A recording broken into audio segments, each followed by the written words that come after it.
Alrighty. Hi, everyone. Thank you for joining us at Community Wealth Candidates. Really glad you could come out and join us for this important kind of discussion and conversation we're going to have today. I'm Collin Glavac, and I'm just the facilitator for today's event, Community Wealth and Antidote to Apathy. But I'm here with Colin Anthes, and he's quite an impressive individual, old friend of mine, old mentor, but has a very impressive rap sheet, and I love reading this off. So here we go. Colin Anthes is an artist, educator, and activist. He holds a diploma in theater performance and combined honors degree in psychology and dramatic arts with a minor in philosophy and a master's in philosophy focused on political and artistic philosophy. As an artist and educator, Colin has performed lead roles with over a dozen theater companies, served as artistic director of 2 more, directed over 20 productions, and taught in 5 different departments across 4 post-secondary institutions. As an activist, he has spent the better part of the last decade advocating for a democratic society and for the building of community wealth. Recently, Colin founded Community Wealth Candidates, which has recruited 24 and counting federal candidates supporting major policies to expand worker cooperatives across Canada. And that last part is largely what we're talking about today, I think, Colin. Do you want to talk very briefly? I know you have a bit of a presentation. Do you want to talk just very briefly maybe about what a work co-op is and a little bit about Community Wealth Candidates that you started? Yeah, that might be absolutely. a good place to start. Fantastic. Thank you very much. Yeah. The normal way that we usually learn about economic development, the way certainly I grew up learning about economic development, I'm sure it was similar for you, Colin, was that there are these 2 kind of monolithic systems, capitalism and socialism, and that capitalism was sort of everything on the market, which is dominated by large corporations, a tiny number of corporate owners, under which a great number of us work to try and make ends meet. And then there was this thing called socialism, which was something like government control, and that government control could sometimes help in a mixed economy, perhaps. A lot of skepticism about something like total government control. But in our mixed economy, maybe we could have more taxes on the rich to pay for some public benefits. But there are big questions about how far that could stretch. When do we incentivize those corporate owners to go to a different country that gives them a better deal?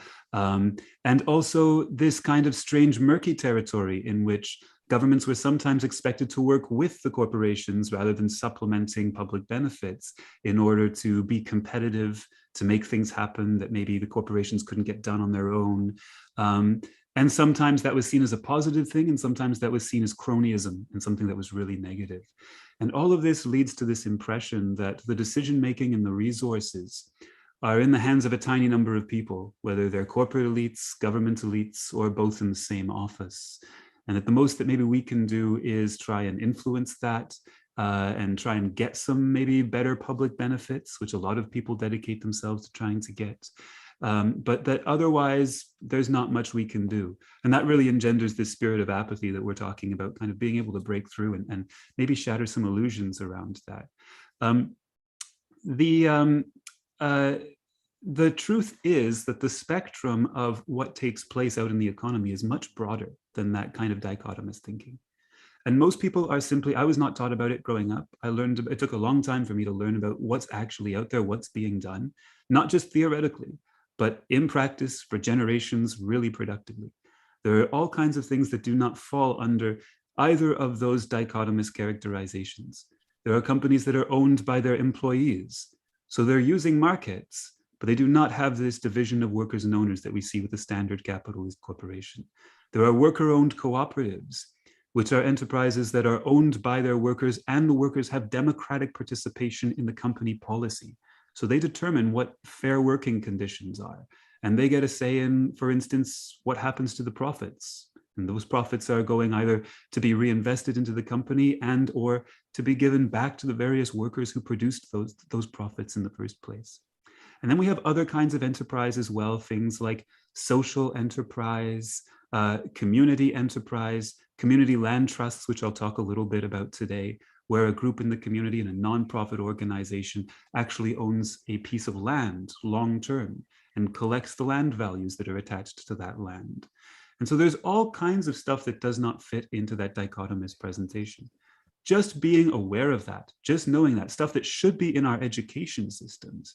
And a part of what Community Wealth Candidates is going to be doing this fall is reaching out to schools and saying, you know, there are schools that have programs for cooperative management. There are 1 billion members of cooperatives around the world today, and they last longer than your standard startup enterprise. Most schools do not have any courses on cooperative management. So people are having to learn this stuff sort of through the woodwork, as it were. It's totally different if we actually lay out the options in advance and say, what do we actually have at our disposal? What can we do? So just to give a couple of quick examples of what happens just when there is a slightly different way of organizing in a community. French Canada. We had Alphonse Desjardins started the credit union movement. Credit unions are cooperative banks. They're financial institutions owned by their members. And that started a credit union movement in French Canada that then supported other kinds of cooperatives, including worker cooperatives owned by their workers with democratic participation in the company policy. This led to the development of the Iroquois School of Cooperative Management at the University of Sherbrooke. So because they had more of this activity going, they wanted to provide those educational resources. The result is that French Canada has a greater concentration of worker cooperatives than any other place in Canada or the United States. Wow. So just having those resources, that tradition changes everything. In Ohio in 1987, they started an employee ownership center. So, and this was partnered with a university, because a lot of an employee ownership center's job is providing educational resources, how to transfer a company into an employee-owned company. And they were focused on existing companies, not just building new ones, but things that were already out there that maybe had retiring baby boomer entrepreneurs. Since 1987, very cost effective, especially because they're partnered with a university. Since 1987, they've transferred over 17,000 jobs into various forms of employee ownership, including worker-owned cooperatives. In 2014, New York started a worker cooperative development center. They put a couple $1 million into that worker cooperative development center. It sounds like a lot of money, but of course this is New York, where their former mayor, Michael Bloomberg, personally has 20,000 times that much money, and that's one person. So this is nothing in New York. They very quickly went from having a dozen worker cooperatives in the entire city to 100 in about half a decade. So simply having the different educational outreach, resources out there, sorry, tripped up for a second there, resources out there, simply laying out the list of options can completely change the trends of what's happening and what's possible. And that can make results that in total span hundreds of millions of dollars, even billions of dollars of income, of resources for ordinary working class people. And so what started happening in the last 20 years was a group called the Democracy Collaborative started looking at the different ways that we could collect these strategies and start bringing them together to support each other, to start creating kind of ecosystems for building community wealth, looking at the different ways we could hold wealth in common and then use those to support each other and build it within a community over time. And so that's really what I'm focused on and what Community Wealth Candidates is focused on, and spreading that work further throughout Canada.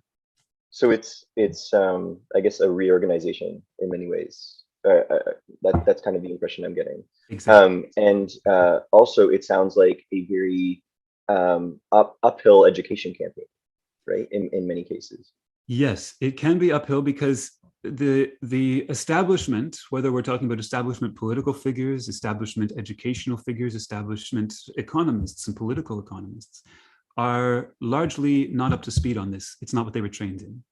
And so, yes, there is this question of trying to break through the usual narratives.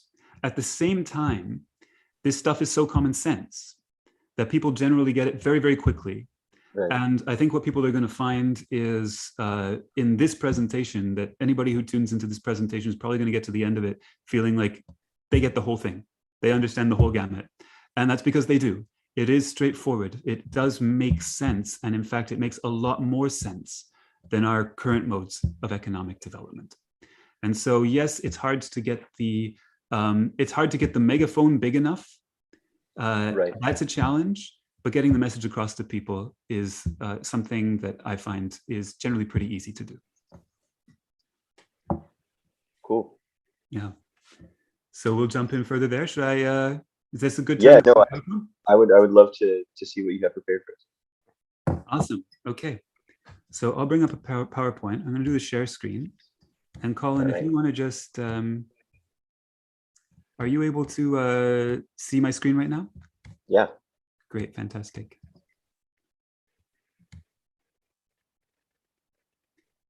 Okay.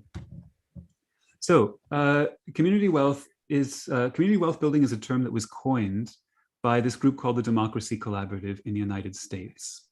And about 13 years ago, they started building a network of worker cooperatives in a very poor part of Cleveland, Ohio, as a part of this model that they were creating for community wealth building. At the time, nobody knew what this was. Today, it's spread around the world, and communities everywhere are talking about different ways of building community wealth. So I'm going to break that down into its component parts over this presentation, and hopefully it's very clear. But if anybody has any questions, by all means, just throw them into the chat. We'll pick up on them. And Colin, also, if I ever go off the rails and say something that isn't clear, reel me in, and I'll get back on track. Sure thing. So the first thing I want to drive home is that this model of economic development is outdated. And Colin, you'll know what this picture is. Of course, this is the old General Motors plant in St. Catharines. And St. Catharines, like many other communities, was a manufacturing hotbed back in the 20th century, and then that started to decline. And as you can see, the plant it's become an eyesore in the community. It's been like this or similar to this for a very long time. And we have not been able to get this thing cleaned up in several years.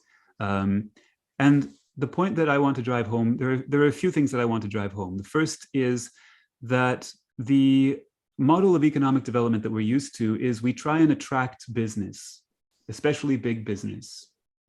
And General Motors did arguably very good things in St. Catharines for a period of time, although it was doing very bad things to other communities during that time. But then it got up and left. And it left this rubble behind. Now, we are used to the fact that our economies are becoming more precarious as companies can hop anywhere, and we have to sort of be competitive for their interests. And that usually means that the workers have to take a worse deal in order to be able to attract those jobs. More has to go to the owners in order to attract those jobs. But something that's not talked about often enough, because it goes against all contemporary economic thinking, is that this is also an environmental cost. And the reason this goes against all contemporary economic thinking is because economists have often used people moving to new locations, companies moving to new locations, people commuting from one location to another location as signs that new innovative products were being developed, that the economy was being upgraded. And so they looked at the fact that workers were and companies were moving all over the place as a sign of innovation.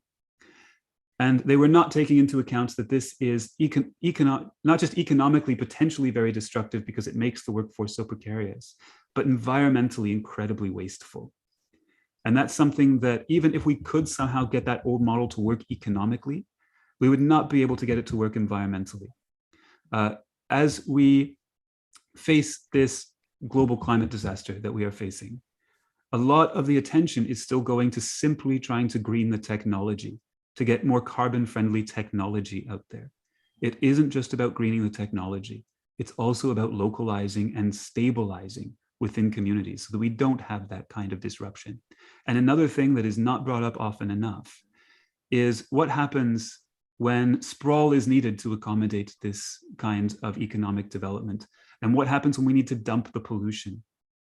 And something that Winona LaDuke has been doing has been trying to bring to light as well as she can, is the out of sight, out of mind indigenous communities are bearing the brunt of that dumping. That's what's happening. We're going into their ecosystems. We're destroying the wetlands that the ecosystems that those groups live in depend upon. We're dumping the pollution on them and then dragging long legal battles. This has been a part of the contemporary crimes against indigenous people that we often do not connect those dots very well.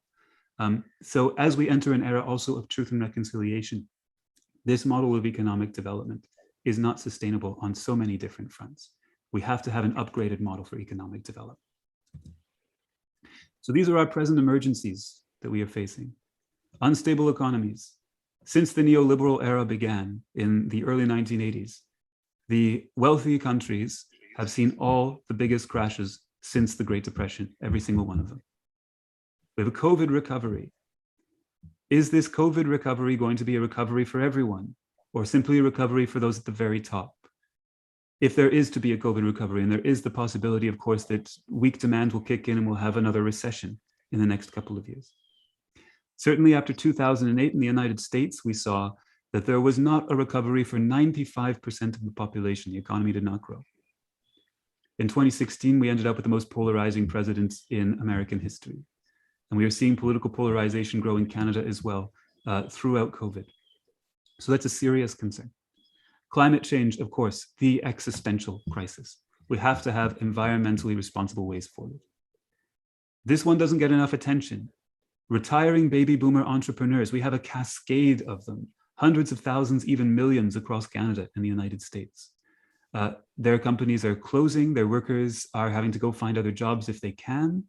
And this is causing, and it's going to cause a lot more, disruption and instability in the economy and precarity among the workforce.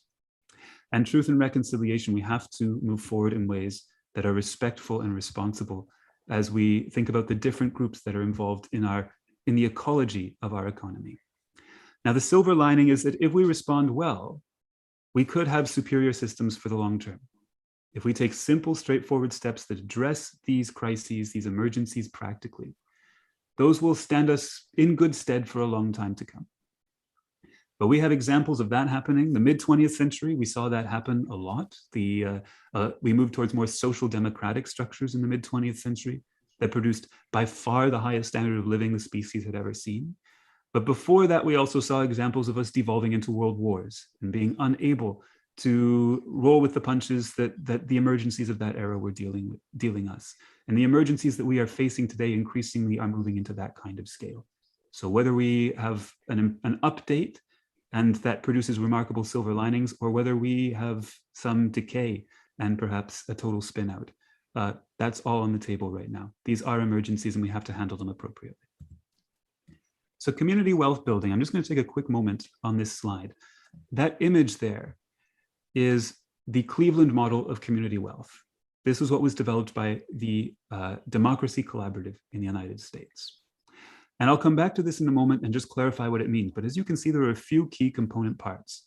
The ones I want to really draw people's attention to are anchor institutions. Anchor institutions are large institutions that are anchored in the community. They cannot just get up and leave. For instance, a university or a hospital, a library, even arts organizations, a symphony. If it's your community symphony, it cannot just get up and leave. They all have purchasing power. They all have to purchase goods and services from outside organizations. They typically purchase them from wherever is convenient or cheap, often a corporation, from outside the community. The profits go into the hands of a tiny number of people, and they often put those in offshore tax havens. But potentially those anchor institutions could intentionally purchase locally to produce good jobs in the community. And they could even prioritize worker-owned companies and worker cooperatives so that the profits go into the hands of many local worker owners who also spend locally. And so that investment goes right back into the community and starts doing other things in the community because they're going to purchase from other people locally, so on and so forth. So I'll come back to this model in just a moment. But here's how community wealth building works. There are two stages to it. The first is simply collecting the different ways that communities can hold wealth in common. We mentioned worker-owned cooperatives, other kinds of cooperatives, member cooperatives and consumer cooperatives, credit unions or financial cooperatives owned by their members. That's why they're often so much friendlier in their communities. They're not incentivized to try to rip you off and put things in the fine print to try to get you, like you might see with a corporate bank. Food cooperatives, many people maybe belong to food cooperatives, housing cooperatives, solar cooperatives, internet cooperatives. Around the world, there are 1 billion members of cooperatives. They're very, very big. Community land trusts. This is where a group takes control of a piece of land, usually on a 99-year lease. And they capture the land values of that land. This is usually used to produce permanent affordable housing. The most common thing to do with a community land trust is to provide access to first-time homeowners who increasingly, that's for our generation, that's disappearing, right? I don't even think about owning a home, but Yeah, there's a crisis in Canada. Yeah. Yeah. So what they typically do is they control the land values so that they can offer home ownership at a cheaper rate, and those homeowners agree to take a limited amount of profit when they decide to move and sell that house, so that it can then be offered to the next group of people at a discounted rate as well. But actually anything can be built on a community land trust. Sometimes social enterprise, nonprofits, cooperative enterprise, housing cooperatives for many different people to live on affordable housing are sometimes produced on community land trust. So it's completely versatile according to whatever the community who controls that land trust wants to have developed there. But it's a wonderful way of holding community wealth. And anchor institutions, which I mentioned, those large companies, those large institutions that are often public enterprise or quasi-public enterprise, they can't just get up and leave. They could choose to intentionally purchase locally, progressive use of anchor institutions to create good jobs in the local community, produce the things that we want.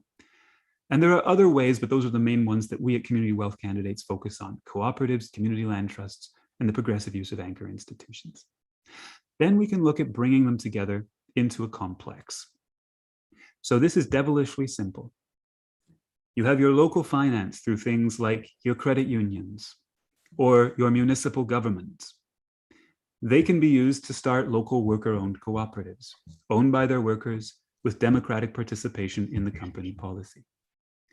Then you have your anchor institutions purchased from the local worker-owned cooperatives. So they make those jobs increasingly viable. They get the investment going right into the local community, and those enterprises can grow and flourish in the community.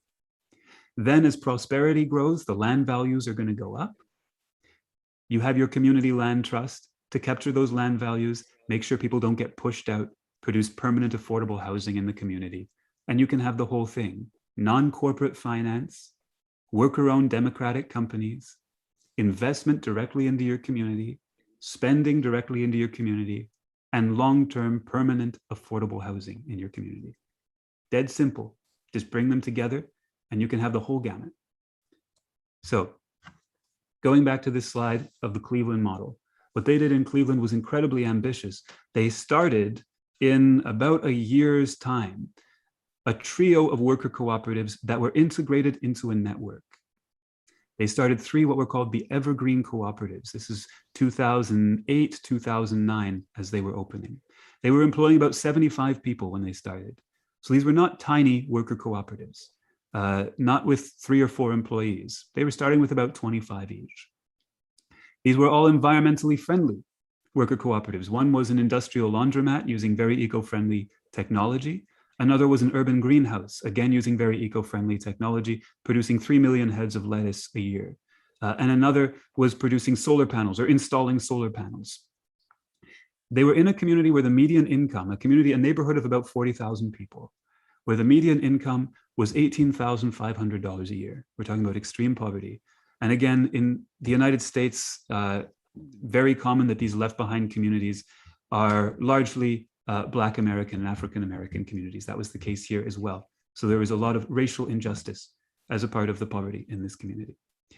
About half of their workforce was comprised of ex-felons, because these were people who had been totally desperate and had to turn to crime in order to try and get by. These were people who often thought their lives were over. Nobody would hire them. They were in an impoverished community. They were in dire straits. They started with these 3 worker cooperatives, and they were linked to a nonprofit organization that owned 10 to 20% of the shares of each of these worker cooperatives. So they started with an integrated network. Now, something that's really important was they are very open about the fact that they made every mistake in the book in the early years. Some of the companies were larger than the others and were growing faster than the others. And they found that they had all started with direct democracy. But when you're constantly trying to bring in new people and get all of their voices into a direct democratic process, it was too slow. And they had to go to a representative democracy, start delegating tasks to democratically elected representatives. Some of them did not sync up with their anchor institutions right away and were selling at a loss in the early years, and they weren't sure if they were going to make them. So they had to figure out really difficult things as they tried to do the whole gamut: rehabilitation, economic justice, environmental justice, racial justice, poverty reduction, the whole gamut. And they were able to figure it out. So this myth of the genius entrepreneur who's going to come and save us, and the rest of us kind of being incompetent idiots, that was really busted open here. They had to figure out something very complicated that they didn't fully know how to do in the early days. And gradually they started to figure it out. After, as we got towards about a decade, all of those cooperatives were breaking even, they were turning profits, they were expanding employment. And here are the results as of a very recent report. They've grown to a number of other enterprises. Actually, I'm just going to go back to that slide for one more moment, just pointing out that nonprofit enterprise. As they were turning profits, breaking even, turning profits, some of those profits were going back into that nonprofit. What that nonprofit started to do was purchase other enterprises with retiring baby boomer entrepreneurs in particular in the community and adding them to the network. So here we are today.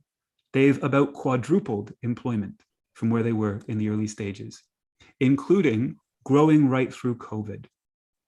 Now that picture there of that employee, that's at the cooperative laundromat. In the United States, the minimum wage, federal minimum wage is about $7.25 an hour, or it is $7.25 an hour. It might be another dollar or two higher in some of these other individual states that might have their separate minimum wages. That's about what a worker at a place like this would normally make. Something like $8.50, $9 an hour. They're starting around $14.50 right now, US. Wow. Then at the end of the year, they get a profit share. The profit share brings them up to about $20 an hour. So they're making in Canadian terms about $26 an hour working in this enterprise. Wow. We've got people who thought their lives were over, who are now purchasing houses and saving for retirement. This was in one of the most impoverished, difficult communities, challenging, most obstacle-burdened communities in the United States. And they were able to get these kinds of results. This model was taken on a larger scale to a place called Preston, England, which is a community that is very much like my own, like St. Catherine's, that was a manufacturing hub and then saw manufacturing decline and started to really struggle and see growth of poverty and decay, urban decay. They took this model on a larger scale and focused on different kinds of cooperatives, on credit unions. The city council got very, very involved, very activist city council using community wealth building. And this was the result in Preston. They were named in a handful of years the most improved city in the entire United Kingdom. So really phenomenal results. And now more and more communities around the world are using various types of community wealth building strategies because of these success stories. The results are kind of miraculous. These are some of the most remarkable economic results that we have seen in the last generation. Major breakthroughs. And yet all of the building blocks are dead simple, right? Instead of having to try and negotiate this big corporate division of workers and owners, we've got employee-owned democratic companies. And our investment is going into the hands of many local worker owners. And our financial institutions are cooperative and municipal and public institutions that are producing these kinds of community-oriented enterprises, things that are good for our communities, things that may use markets, but are not extractive in the same way. And that helps to anchor the jobs locally, allow us to support more environmentally friendly companies, and allow us to avoid that kind of massive destruction and relocation that we saw in the earlier economic development model, so that we can actually be environmentally sustainable moving forward. So that's the overview of community wealth building. Do we happen to have any questions in the chat there, Colin? Nothing yet. I just sent out a message just to see if anyone wants to throw anything our way. Great. I've got a couple things, unless you wanted to talk about something else coming up. But I've got a couple questions for you, just for my own. Yeah. So one of my questions, and again, I'm someone, to clarify for anyone watching as well, like I'm someone who this stuff is kind of new-ish to me, right? Like this isn't something that I'm necessarily well versed in. So some of my questions might be kind of basic here. I'm wondering how you convince those anchor institutions to buy within the community in the first place, because that was something that you were saying. To the anchoring institutions, they often, so you have a hospital, whatever, they need rubber gloves. they're going to go to the most convenient, cheapest, corporate kind of factory that's able to produce these gloves, right? Because they need them. Yes. So how do you convince such a large institution like that to stay within a community that you're trying to build in this model? Fantastic question. Fantastic question. So I've got a couple other things on PowerPoint. So I'll just, I prepared a few breaking down what these elements are on PowerPoint. Okay. So I can skip ahead there to, here we go, anchor institutions, and bring this up here. So anchor institutions can be brought into groups, into partnerships, in very much the same way that we see things like downtown business associations grouped together. Now, there are a few reasons why they might be incentivized to do so. First off is they might just simply want to see good things happen in their community, and a lot of them do. And they understand that good things can happen in their community if the investment is there. So you do have to create, certainly, enterprises that are high quality. You can't just feed them crap, no question about that. You've got to feed them good companies. And that's where some of the resources around things like an employee ownership center are really, really useful to have. If we have employee ownership centers, then we can start creating good business plans with people, how to make those transitions into employee ownership, but also how to make sure that that company has a business plan that is viable for everybody involved. Those sorts of things are really, really important. Now, in terms of bringing them together, they can be brought together by independent groups, nonprofit groups. The examples of in the United States of anchors being brought together, probably the most successful one is in Cleveland, the Greater University Circle Initiative. This started in 2005 in that part of Cleveland that I was talking about earlier. Actually, before the worker cooperatives were built, they were already getting anchor institutions to purchase locally for community good. So that was already happening, and the slogan here was buy local, hire local, live local. And so we see initiatives like that. You see sometimes these kinds of initiatives working really well in things like the drive for a living wage and being able to label living wage employers.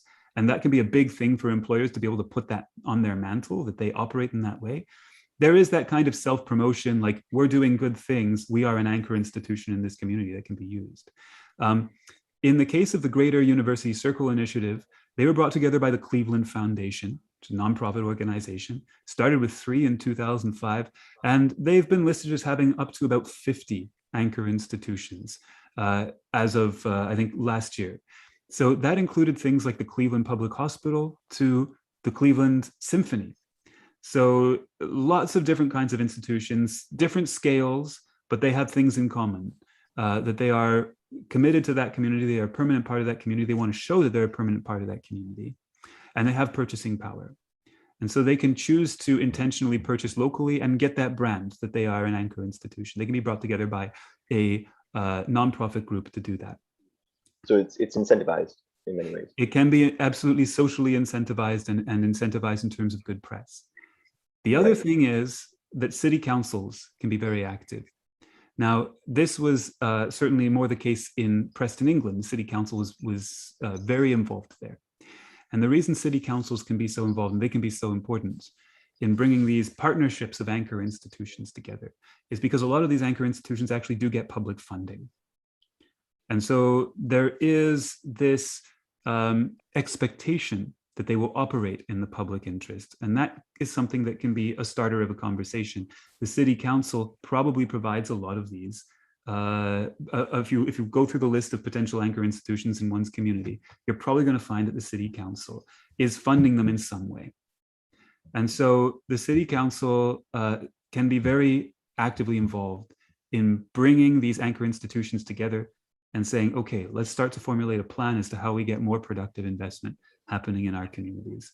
And that's a way that they can be organized as well. And obviously there can be partnerships there with nonprofit groups working with the city council to bring anchor institutions together as well. So yeah, there are lots of different ways that they can be brought together, but the incentives are partially there in terms of having a good rep and also in terms of, hey, you've already got public dollars going through you. So we don't want to see your investment going into the most extractive corporations that are taking those profits and putting them in offshore tax havens. We want to see that investment doing good things in our community. Right, right. Thank you. We actually have a number of questions that came in. Amazing. And really good ones too. So I'm just going to go top to bottom first come, first serve here. Sure. So Simon Top has a good question that kind of similar to what you were just talking about, relates well.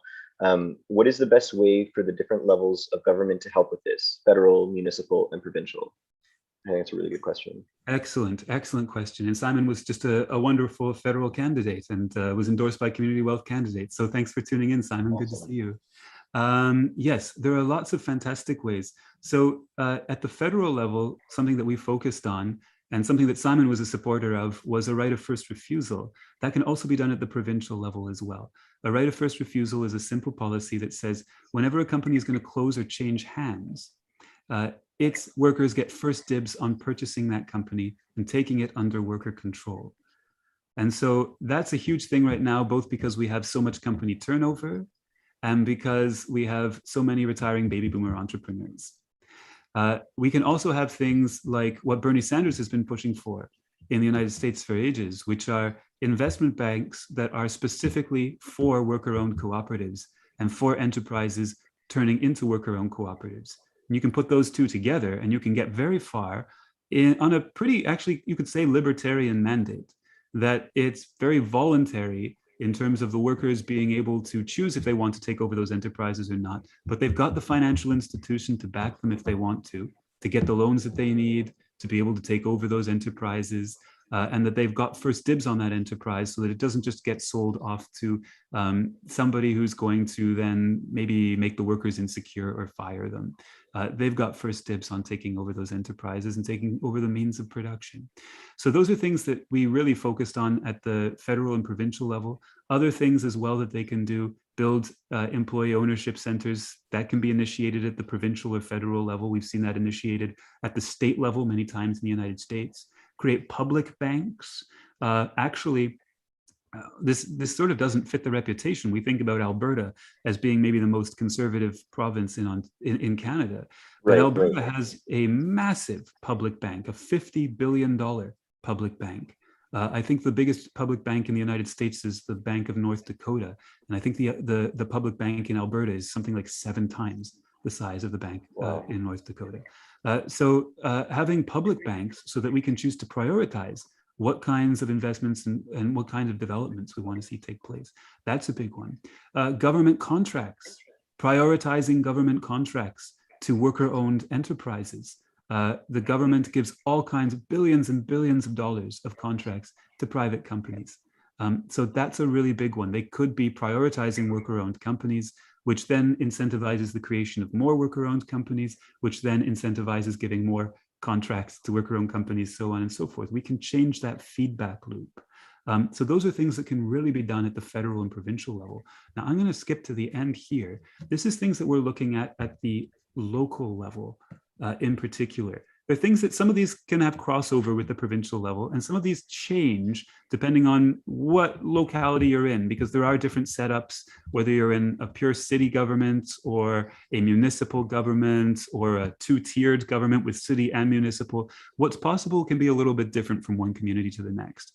But generally speaking, most of these are available to different communities. The city can or region can choose to pledge publicly to support worker-owned cooperatives, which some already have done. And they can put that as a mandate and something that they can strategize towards in their own way, in a public way, and demonstrate their track record along the way.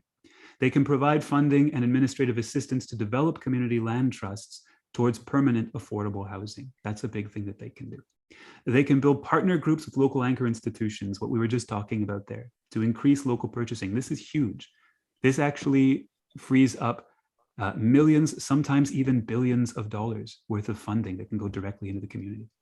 They can offer direct grants to worker-owned cooperatives. That's something that a lot of people aren't aware is possible, but a lot of communities have actually offered financial supports to worker-owned cooperatives. That's what was done in that neighborhood in Cleveland. The municipality was actually a part of helping to fund those worker cooperatives. Create cooperative development centers, list succession planning to employee ownership as a priority strategy for addressing the silver tsunami, as well as for COVID recovery. A lot of cities right now are strategizing around COVID recovery, creating their plans, and their subcommittees and committees are creating plans for COVID recovery and listing what's on their priorities. How are they going to make that inclusive? If you're going to talk about an inclusive recovery, you really want to be prioritizing making these enterprises go into the hands of the many, and not just having them shut down or go concentrated in the hands of the few. And in many cases, sorry, in many cases, this is almost the time to this is an opportunity. Right? Exactly the time we should be doing this. Yeah. Precisely. The way we respond now is going to have, in the upcoming years, millions of dollars, many millions of dollars worth of repercussions. And it could be something that actually spans generations worth of impact. What we prioritize now, how we choose to respond to this moment, is going to have massive impact. And foster integrated models of community wealth. Like, we have seen that communities, and all of this, none of these community wealth building strategies start from scratch. You don't have to start from nothing. All of these communities have a lot of these resources in play now. They just have to be activated in certain ways. We have seen that some communities have gone very, very far in this direction and have procured remarkable results. So yes, fostering integrated models is a really good thing. Now, I'm actually going to add one other thing here. This is community land trusts. There are four main ways that cities, talking about the local level now, purely at the local level, that cities have supported community land trusts over the years. One, sometimes the city simply places a property in a land trust directly. That does occasionally happen. It's fairly rare, however. Two, subsidizing CLTs to make them more affordable. So still dealing with an outside group, but giving them a leg up. If they can get that land value at a discounted rate, chances are it's going to be obviously very secure because land values are only going up. So that's going to really incentivize outside groups to participate in CLTs. This one, number 3, is very common. Allocating underused government lands to a CLT. That's a really big one. And number 4, including CLTs as a community benefit. So this means you've got a developer coming in. They want to develop on a large tract of land in the community.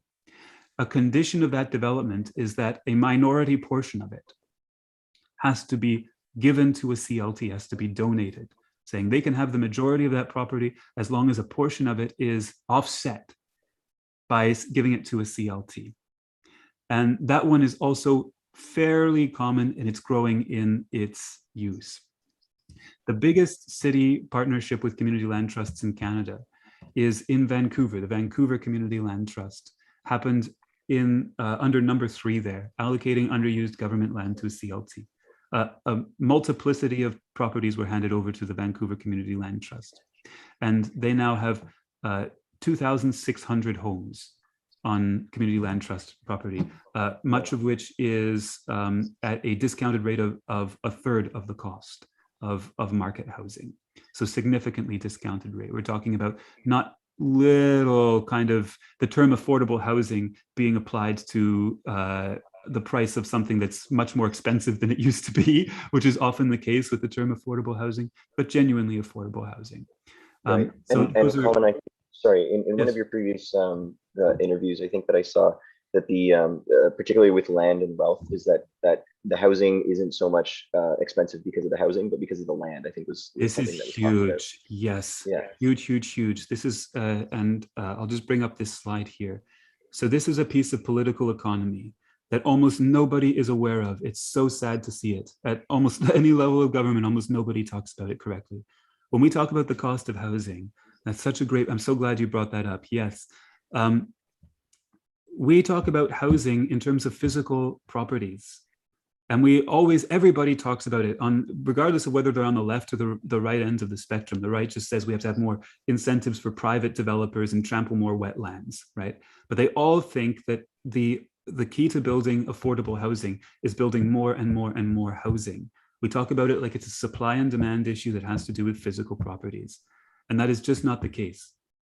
Sometimes we do need to develop more homes. Sometimes we have a lot of immigrants coming into a community. We do need to develop more homes. That does sometimes happen, but we also have 4 to 6 times as many empty housing units as we have homeless people right now. Right. It's sad. It's really sad. It's really sad. They're just on the other door, on the other side of the door. And if they were on the other side, they'd no longer be homeless. Yeah. And they're sitting outside of 4 or 5 empty housing units at a given time. So this is so important. It is not the housing that is going up. In fact, the housing might be falling into disrepair because someone's holding it onto it as a speculative commodity and nobody's in that housing unit. The housing might actually be getting worse. And we see this quite often with, the memes that are unfortunately not hyperbole of the ridiculous thing is going to go up. That's why we talk about landlords. It really is the land itself. Right. And this has major implications. The first is we cannot produce our way out of poverty. A big misunderstanding about the development of industrial capitalism is we think that because more people were living on over $2 a day, that means capitalism was reducing poverty. And it was doing nothing of the kind. We had people who were living on 7 million acres of land held in common in Great Britain. Over here, of course, it was our indigenous people living on land held in common. They were not paying rent. They were living on the best lands in the world. They were thrown off of those lands to make way for industrial capitalism. And then as the productivity went up and as the population increased, what we developed were, with people working about 110 hours a week to make basic ends meet, rich districts and ghettos, inner cities, homeless people, and this sprawled. And we see this happen in most of our communities today, some form of that dynamic. We started to make an inroads as we developed welfare states to kind of supplement some of that. But we're still dealing with a lot of the poverty that was created by this. And today, because we are not going back to the land values and creating corrections enough for the rising land values, we're seeing it happen again. Deaths of despair, right? People being pushed out of communities they've lived in their whole lives, the life expectancies in some of the richest countries in the history of the world declining as opioid crises increase, as deaths of despair increase, as housing insecurity increases. So and then we see people trying to so first off, we cannot produce our way out of poverty. That's the first thing that we have to understand. And the second thing is that trying to simply build more housing units might not actually solve anything. Maybe it'll make the cost of housing go down. Maybe all of that increased development will actually increase the value of the land in that area. And you're going to see more pushing and more gentrification. We have almost everything that we try to develop right now is creating gentrification effects because we're not doing anything to capture those land values. So we're seeing the poor grow and get pushed somewhere else, somewhere else, somewhere else. This kind of reminds me of the myth of automation. Like, I feel like that's kind of a similar parallel to some of this. Do you want to expand on that a little bit? So yeah, just the myth of automation that well, if we just automate everything, then people will be able to not work, right? In the sense of like we can outproduce ourselves out of poverty, like that same kind of exactly. That's exactly right, and this is a part of the reason why that is happening. Those are both analogous and interconnected at the same time. Yeah. Yes, we're more productive than we've ever been before, and people are more and more insecure. And a big part of the reason is because these land values are going up. So a community land trust, which actually captures those land values, allows somebody to say, have a home that would normally cost $600,000 for $450,000. And then years later, when they sell it and the value of that home is at $800,000 and they're selling for $600,000 and putting a bit of that back into the community land trust, keeping a bit for themselves so that they can go into their next home with a profit having been made off of that. And the community land trust is able to actually have more that they can invest for community benefit, and everybody wins. That's a scenario that you can have when you set up a community land trust. Exactly the opposite of everything we're doing right now. And so we have to stop just thinking about the physical structures. That's not going to get us maybe anywhere. We've got to be thinking about the land underneath those physical structures. Yeah, and I've got a shout out here. Don't worry, folks, I'm keeping track of the comments here. Grace is just shouting out here, preach. I couldn't believe at our recent municipal debate, the commitments thrown around to building thousands more of affordable homes. Please stop. We have enough buildings that need better allocation. And I completely agree. I'm really glad that you said this, Grace, because that was something that I noticed was just completely botched at the debate. Colin, would it be possible to throw you another question? Yeah, absolutely. Okay. So Dirka Prout has a good one here, and this is a bit of a challenge for you. So Canada has unfortunately signed trade agreements which may restrict buy local schemes. Sort of what we're talking about. How do we work around this? Yeah, fantastic question, Dirka. Thank you so much. And another wonderful candidate that we had at the federal level as well. Thank you so much for joining us. So that's a really great question. Really, really great question. I don't know that I have an all-encompassing answer for you there, Dirka.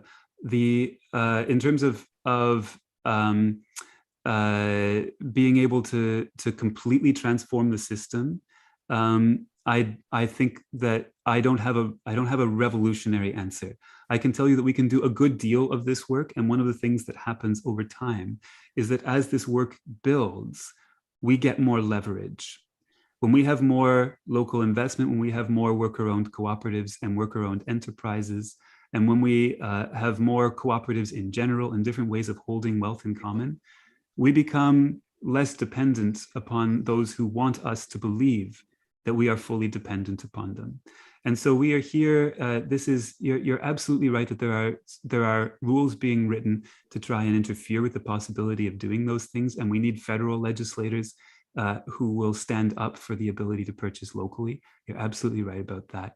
And the degree to which we have to work in those waters is something that we're gonna have to just keep on one step at a time, finding out what we've got to do next and what has to be done or undone. You're right; those are complicated waters, absolutely. Still, there are a lot of things that we can do. We can make a good inroads here. A lot of these anchor institutions can be brought into the fold with the kind of work that's being advocated here, especially with things that are providing services in the community that need to happen and are not being provided enough. And that's a part of coming up with a good business model for a cooperative, asking, what does this community need right now? What does it require that is underserved, especially in these times when we're trying to make our communities more environmentally friendly? So that was a part of the Cleveland planning, looking at enterprises that really served a particular need in the community that was underserved at that time, not just replicating what the other companies were doing. And so by finding their places in the market, as it were, having a good business plan, they then further had incentives for the anchor institutions to get involved and to purchase locally from them. And so that's a way of also kind of not crossing paths too much with where some of that purchasing is going, where some of those initiatives are going to curb our ability at the present moment. But you're absolutely right. We need people standing up at the federal level who are going to really stand up for buy local schemes and make sure that those trade deals are not ones that handcuff communities, because they've got to be able to respond to their fullest possible abilities. Dirka says ISDS is one thing to get rid of. Yeah. Well said. Thank you so much, Dirka. Great input. Yeah. I've got a neat question as well from Grace. This is when we were talking about anchor institutions. And I think it's a great thing just to return to, because it is kind of part of a larger part of the discussion. Could you consider institutions that use resources local to this region as an anchor institution, like wineries? So they're not necessarily quote unquote public institutions, but tied into this environment, so less likely to pick up and leave. Absolutely. Great question.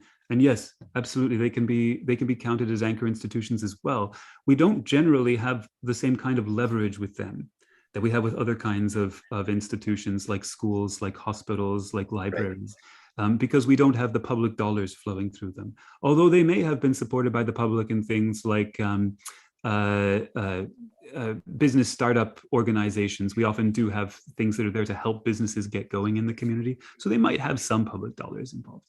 But we have seen that kind of thing happen before. So for instance, in Cleveland, I mentioned that one of the first cooperatives that they built in the Evergreen Cooperatives was an urban farm, an indoor farm that could produce 3 million heads of lettuce a year.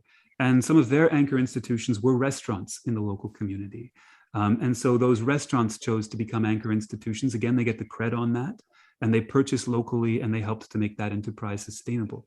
So that's a really, really good point. Outside of the ones that I've been listing, you do get progressive businesses that maybe are the ones that sign up for things like being a living wage employer and those kinds of initiatives, and want to show that they have good community rep. Absolutely, they can then choose to become anchor institutions and help to support these kinds of enterprises as well. I did an interview earlier this year with the London Brewing Cooperative, and they talked about how they were a cooperative that, great beer, awesome. Yes, really good beer. Yeah, awesome cooperative.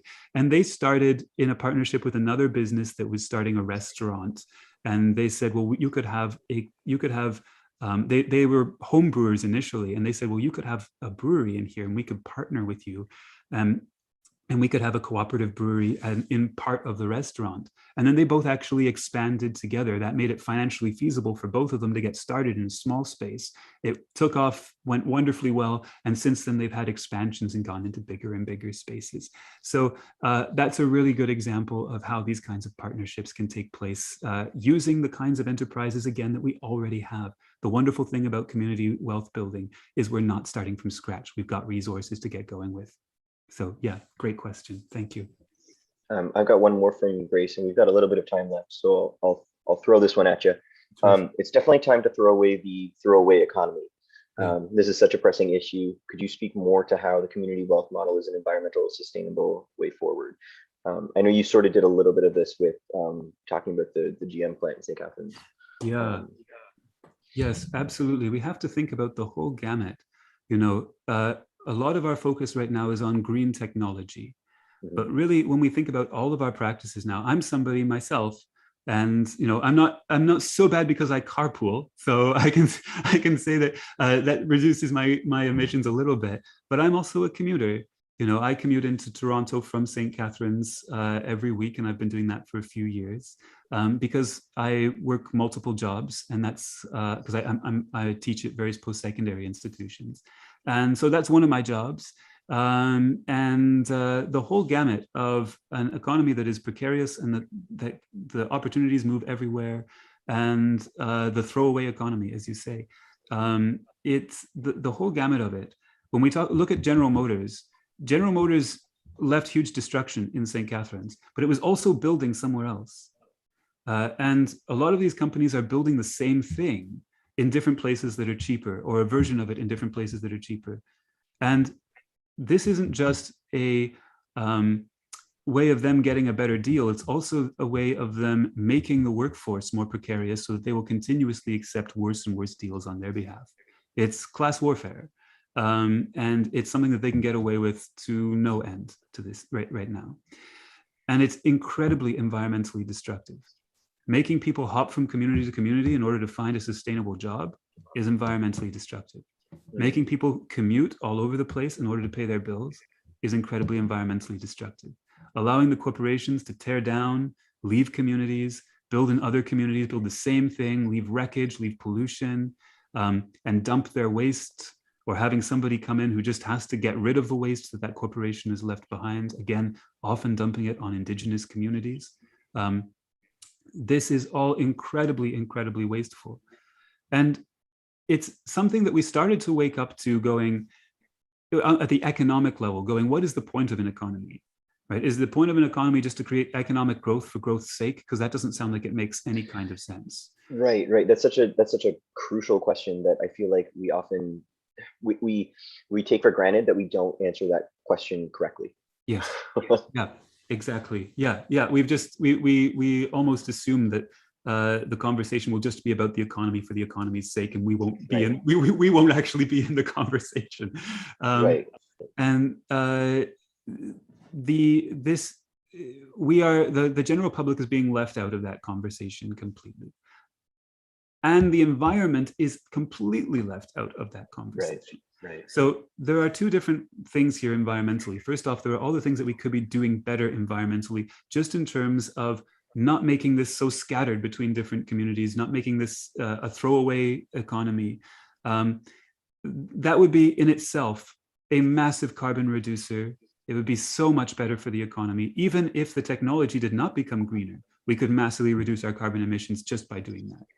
But then there is the question of, what can we choose to do that is environmentally friendly within our communities? And right now, a lot of people don't think that there is much that we can do, because they are trying to figure out how to economy. If you do have economic stability, you have the ability to make choices. Communities are not going to pollute themselves voluntarily. They're not going to leave that kind of wreckage that General Motors left voluntarily. They're not going to have toxins going into their rivers voluntarily, right? And we see that when you think about just how much community activism there is to try and get that stuff clean. They're not going to do it to themselves in the first place. And you can start to do the kinds of things that we saw done in Cleveland, where they created very environmentally friendly businesses, those worker cooperatives, those evergreen cooperatives. They're now expanding in number. And they provided very environmentally friendly services to a very large community. We've seen similar things happen with cooperative networks in Denmark, which I talked about in an earlier interview with Peter Julian, and the ability of a municipality to, using these kinds of strategies, take control of the kind of energy that they're using in that community. In terms of cooperatives, we have seen in Scandinavian countries, in Germany, the use of various kinds of energy cooperatives that then also contain the wealth within the community that's produced by them. These are really popular ways of being more environmentally friendly that people see. They're not just being kind of, they see themselves as being so into that vision, such a part of that vision economically and socially, that there is often not the same kind of toxicity that we sometimes see, some of the fights that happen over those environmentally friendly procedures.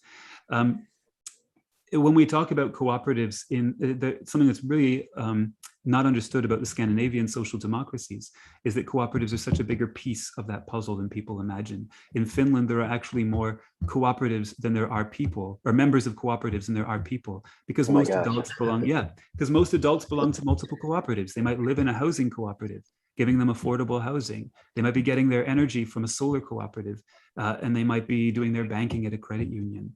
And so that's a big part of what makes those social democracies so successful. That is something that has been really, really successful with energy policies. So once we start thinking about the ways we can hold wealth in common, and we have these kinds of institutions like credit unions and municipal governments to provide finance for them, we have anchor institutions to provide a good consumer base and good investment. We can not just reduce the throwaway economy and the environmental costs of the throwaway economy, we can also have a lot more autonomy in terms of the green things that we want to be doing, the proactive things that we want to be doing. And we can do them in really economically, not just viable ways, but prosperous ways, ways that people can see themselves being a piece of that economic pie in. Now we're just, we're a little bit over time. I do have one more question. I don't know if it's okay to ask you one more from Simon Top. Great, absolutely. Yeah, okay. So we'll go over time just a little bit here, folks. So what role do you see for organized labor for creating community wealth, particularly organizations like the Canadian Labour Congress and the OFL? Oh yeah, fantastic question. I think that their role can absolutely be huge. It can be absolutely enormous. Organized labor, I'm a union worker through the post-secondaries. Unions have a lot of different resources. They have sometimes pension funds. They have the ability to lobby in the institutions that they're parts of. And they can be a big part of choosing to help direct their institutions towards the kind of community involvement that they want to see. Organized labor can speak up. We have to get a vision of community wealth out there. That's very, very important. But organized labor has the ability to not just demand better work benefits for themselves in the places in which they work. That's really important. That's usually what we think about. But they also have the ability to demand responsible institutions that are responsible to their communities. So they can talk about what the purpose of the institution that they're in is in that community, and whether it stands for the things that they want it to stand for or not. And they can lobby for those things as well. So absolutely, for me, as somebody who is tied to universities and colleges that have huge amounts of funding and have been, as we've seen in Cleveland, major anchor institutions, potentially huge anchor institutions. If organized labor gets involved with a community wealth vision, they can absolutely demand that there be more purchasing locally, that they serve as anchor institutions, and that they represent those kinds of anchor institutions, that they want to be the people who go out there and can rep their institution as an anchor institution that's doing wonderful things in their community. So they can make those demands, and then they can represent them in a very positive light. So yeah, organized labor can be a huge turning point. But again, we have to get this language out to people. We have to start making this these terms, because that's a big deal. Again, we're talking about people who are perhaps not familiar with these terms, or it's not their upbringing to talk about community wealth. We've got to get those cross-pollinations happening to be able to get that potentially, yes, really robust influence in our major institutions, and turning them towards being really productive anchor institutions. So that's a fantastic question. And it's one that we have not seen yet really take off in Canada, but that could be really fertile grounds for massive improvements in our communities. Yeah, thank you, Simon. Colin, I want to thank you for the presentation today and the discussion. I know you could talk about this for another few hours if you wanted to, and I'm sure we're going to do more discussions in the future where you're going to present some new ideas as well alongside this. So this has been Community Wealth, an antidote to apathy. Thank you all very much for joining us, and thank you, Colin, for bringing a lot of this light. Thank you so much, Colin, and thanks everybody for tuning in.